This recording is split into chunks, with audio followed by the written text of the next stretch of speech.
Hello friends, मैं हर्षित झा आपके अपने यूट्यूब चैनल हर्षित झा ऑफिशियल में आपका स्वागत करता हूं। जैसा कि हम कल विभव और विभवांतर तक पढ़ चुके थे, ठीक है। तो आज मैं प्रतिरोध के बारे में बताऊंगा, प्रतिरोध और ओम का नियम, ठीक। कि प्रतिरोध क्या होता है, ओम का नियम क्या है, ओम के नियम का सत्यापन जो है वो बताऊँगा, ठीक है। तो देरी न लगाते हुए वीडियो को स्टार्ट करते हैं। और वीडियो स्टार्ट करने से पहले अगर आप हमारे चैनल पर नए हैं तो प्लीज़ वीडियो को लाइक कर दें और शेयर करें, कमेंट भी करें। तो आइए स्टार्ट करते हैं। जैसा कि आपको बोर्ड पे लिखा हुआ दिख रहा है प्रतिरोध। तो प्रतिरोध क्या होता है? प्रतिरोध ये चीज़ है जब कोई परिपथ है हमारी, ठीक है। मान लिया मेरे पास एक परिपथ है, हमारे पास सर्किट,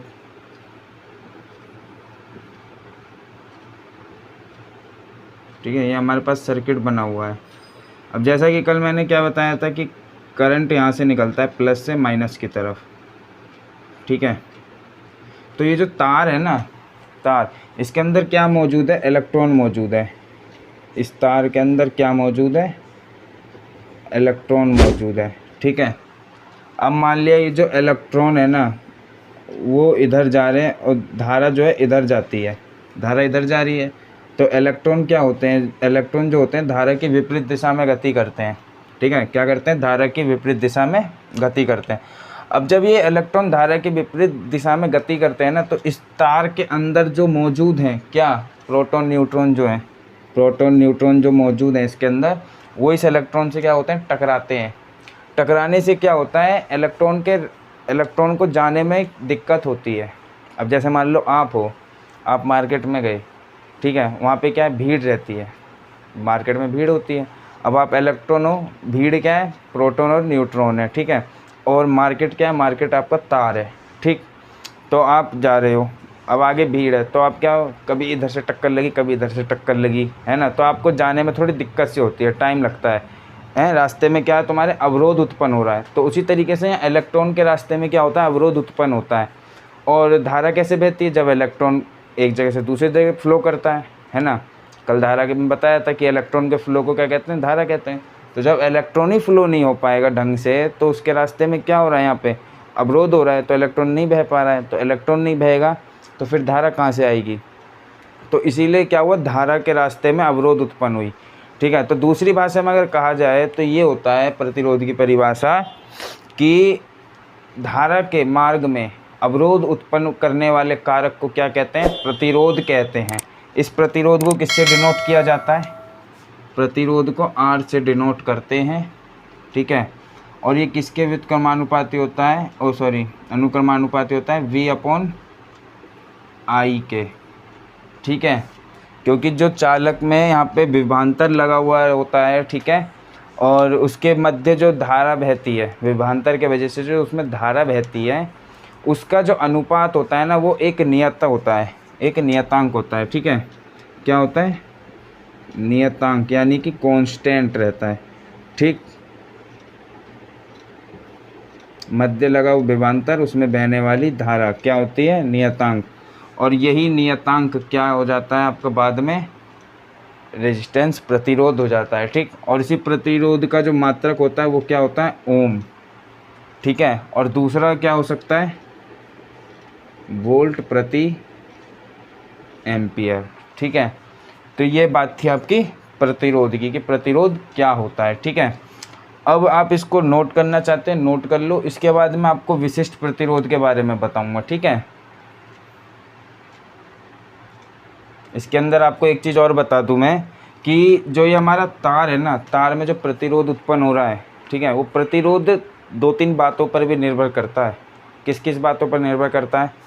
कि तार की मोटाई कितनी है, तार का जो ये अनुप्रस्थ काट का क्षेत्रफल क्या होता है, पहले ये समझो। ये जो है ना तार, जैसे मान लिया तार है हमारे पास, कोई तार है हमारे पास, जैसे मान लिया हमारे पास क्या है? तार है, ठीक।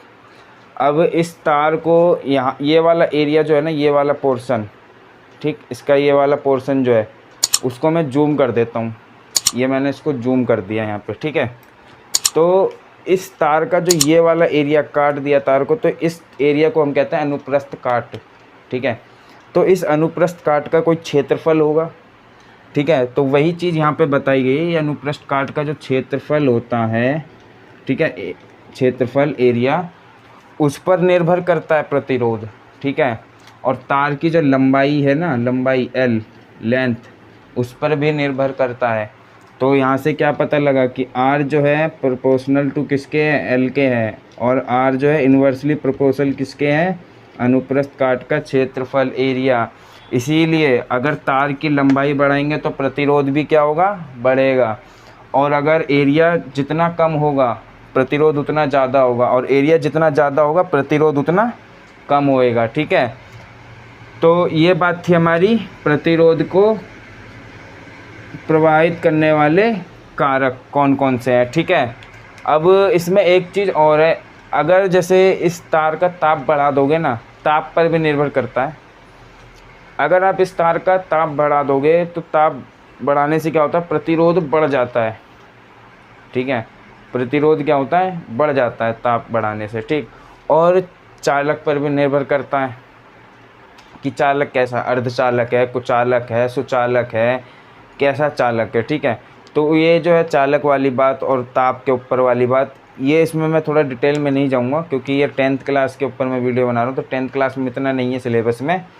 जब 12th क्लास की वीडियो बनाऊंगा तो उसमें आपको मैं पूरी डिटेल में बता दूंगा, ठीक है। तो अभी बस इतना जान लो कि ताप पर भी निर्भर करता है, चालक पर निर्भर करता है, और एरिया और लंबाई पर निर्भर तो करता ही करता है, ठीक है। तो ये चीज़ थी हमारी प्रतिरोध के बारे में टोटल, ठीक।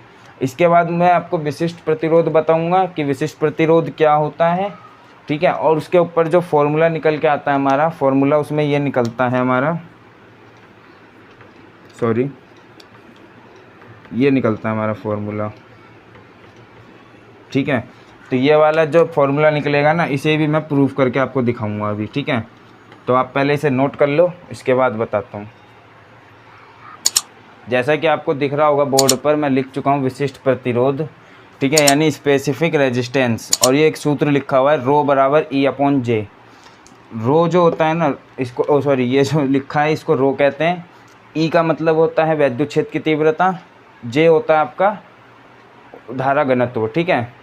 अब जो है हमारे पास विशिष्ट प्रतिरोध लिखा है, तो ये विशिष्ट प्रतिरोध होता क्या है, विशिष्ट प्रतिरोध है क्या चीज़। विशिष्ट प्रतिरोध ये चीज़ है, जैसे अभी अब मैंने बताया था कि हमारे पास एक चालक तार है जिससे परिपथ बना हुआ है एक, उसके मध्य जो विभवांतर लगा हुआ है, ठीक है, उसके मध्य जो विभवांतर है और धारा है, उसके कारण जो प्रतिरोध उत्पन्न हो रहा है ना, तार के किसी बिंदु पर प्रतिरोध जो उत्पन्न हो रहा है, उस प्रतिरोध को क्या कहते हैं, विशिष्ट प्रतिरोध कहते हैं। कि उसमें जो आपका ये है ना, क्या कहते हैं इसको, वैद्युत क्षेत्र की तीव्रता और धारा घनत्व, उन दोनों के अनुपात को हम क्या कहते हैं, विशिष्ट प्रतिरोध कहते हैं, ठीक। यानी कि कुल मिला के हमारी डेफिनेशन क्या बनती है कि किसी चालक तार में वैद्युत क्षेत्र की तीव्रता तथा धारा घनत्व के अनुपात को विशिष्ट प्रतिरोध कहते हैं, ठीक है। तो ये आपका विशिष्ट प्रतिरोध की परिभाषा है एक तरह से, ठीक। और इसके बाद जो मैंने आपको जैसा बताया था कि मैं अभी इसके फॉर्मूले को क्या करने वाला हूँ, डेरिवेट करने वाला हूँ, ठीक है, डेरिवेट करने वाला था। तो इसकी विशिष्ट प्रतिरोध की परिभाषा में एक बार और बोल देता हूँ कि किसी चालक तार में किसी बिंदु पर वैद्युत क्षेत्र की तीव्रता और धारा घनत्व के अनुपात को विशिष्ट प्रतिरोध कहते हैं। अब इसका डेरिवेशन जो होने वाला है वो कैसे होगा, उससे पहले मैं इसको इक्वेशन फर्स्ट मान लेता हूँ, ठीक है। इक्वेशन फर्स्ट मानने के बाद, जैसा कि मैंने आपको भी थोड़ी देर पहले बताया था कि जो प्रतिरोध होता है वो किसके, एल के होता है, समानुपाती होता है, और 1/A के व्युत्क्रमानुपाती होता है, ठीक है। तो ये चीज़ यहाँ पर भी यूज़ होने वाली है कि हमारे पास कोई तार है L लंबाई का, ठीक है, L लंबाई का क्या है, हमारे पास कोई तार मौजूद है जिसका अनुप्रस्थ काट का क्षेत्रफल क्या है, A है हमारे पास, ठीक है। अब इसमें इस तार के किसी बिंदु पर जो हमारा विभवांतर लगाया गया है, इस तार में विभवांतर लगाए गए हैं और उसमें जो धारा बह रही है, तो उस विभवांतर और धारा को ज्ञात करने का जो फॉर्मूला है वो यहाँ पर यूज़ करेंगे। उस फॉर्मूले से क्या होगा, हमारा विशिष्ट प्रतिरोध सिद्ध होगा, डेरिवेट होएगा, ठीक। तो यहाँ से क्या होता है, इक्वेशन से E बराबर हो जाता है हमारे पास I/, एल। ठीक है, इसके बाद क्या होता है, ठीक है, तो ये जे बराबर, सॉरी, ये जो होता है वैद्युत क्षेत्र की तीव्रता वो होती है ई बराबर वी अपॉन एल, और जे जो होता है वो होता है आई अपॉन ए। ठीक है, अब यहाँ से हमारे पास ई का फॉर्मूला निकल गया है और जे का भी पता चल गया है। ठीक है, अब इन दोनों फॉर्मूले को हमें क्या करना है, इन दोनों सूत्र से हमें क्या करना है, इक्वेशन फर्स्ट में वैल्यू पुट करनी है ई और जे की। तो यहाँ लिख देते हैं ई और जे की, जे का मान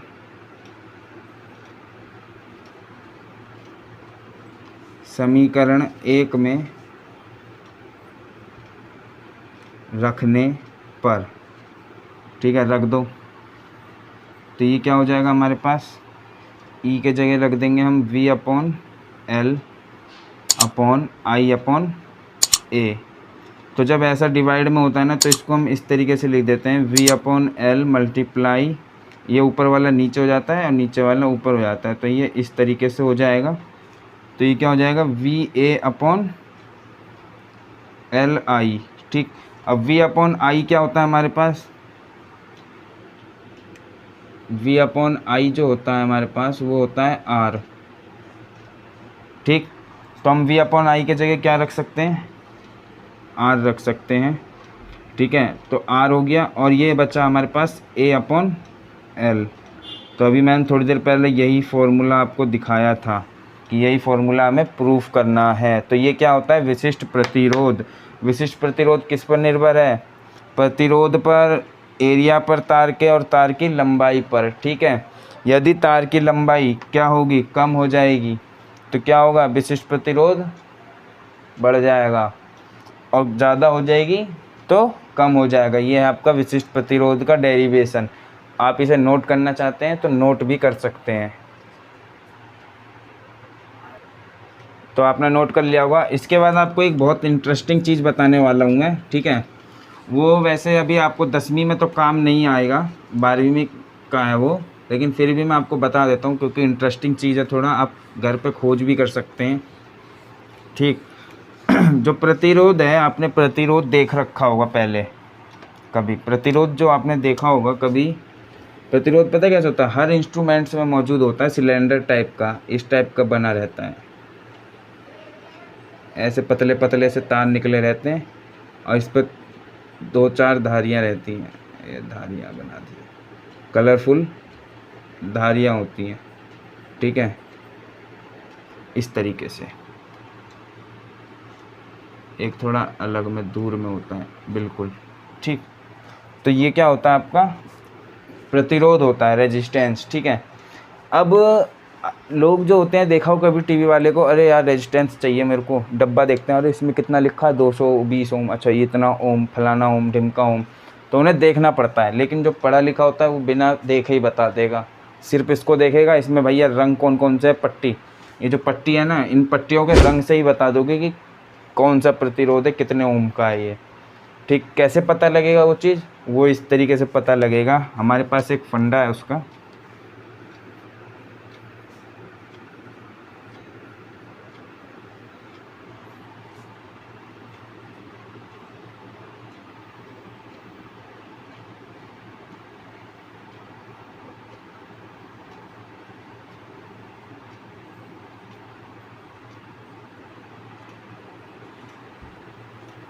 orange, yellow, green, blue,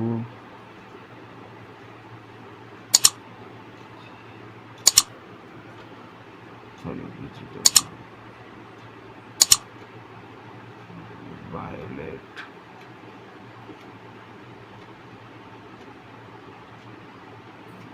grey, white,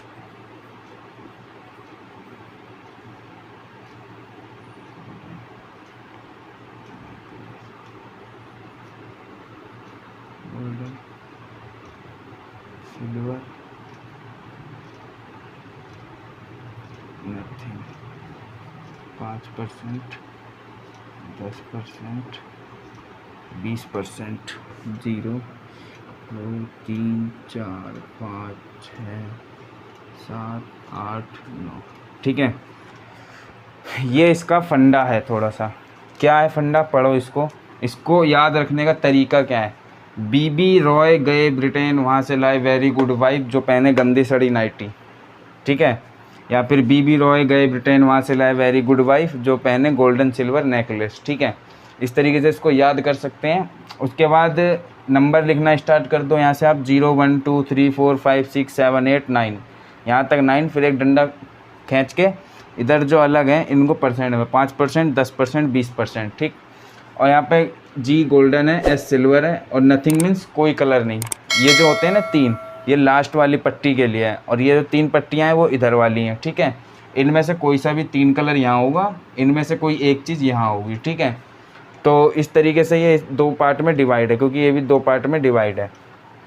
अब यहाँ इनके कलर लिखे हैं, black, brown, red, orange, yellow, green, blue, violet, green, white. ठीक है, ये सब लिखे हुए हैं यहाँ पे। ठीक, अब इसको सॉल्व कैसे करते हैं, वो है आपका इस तरीके से formula, A B C D। ठीक है, ये इसका फॉर्मूला है। अब जैसे इस पे क्वेश्चन करके दिखाता हूँ मैं। जैसे मान लिया मेरे पास यही रेजिस्टेंस है, तो ये रेजिस्टेंस जो आपके पास है, इसमें पहली पट्टी रेड है, दूसरी आपकी ब्लू है, तीसरी ऑरेंज है, और ये वाली जो है आपकी, ये है आपकी सिल्वर। ठीक है, तो आप इसको कैसे करोगे, ए का मतलब है ये पहला, बी का मतलब है बाद वाला, सी का मतलब है ये वाला, डी का मतलब है सिल्वर लास्ट। ठीक, तो ए के जगह पे क्या आ जाएगा हमारा, रेड कौन से नंबर पे है, दूसरे नंबर पे, तो रेड की जगह 2 भर दो। बी नंबर पे कौन सा रंग है हमारे पास, ब्लू, इसका मतलब है ब्लू, तो ब्लू कौन से नंबर पे हमारा,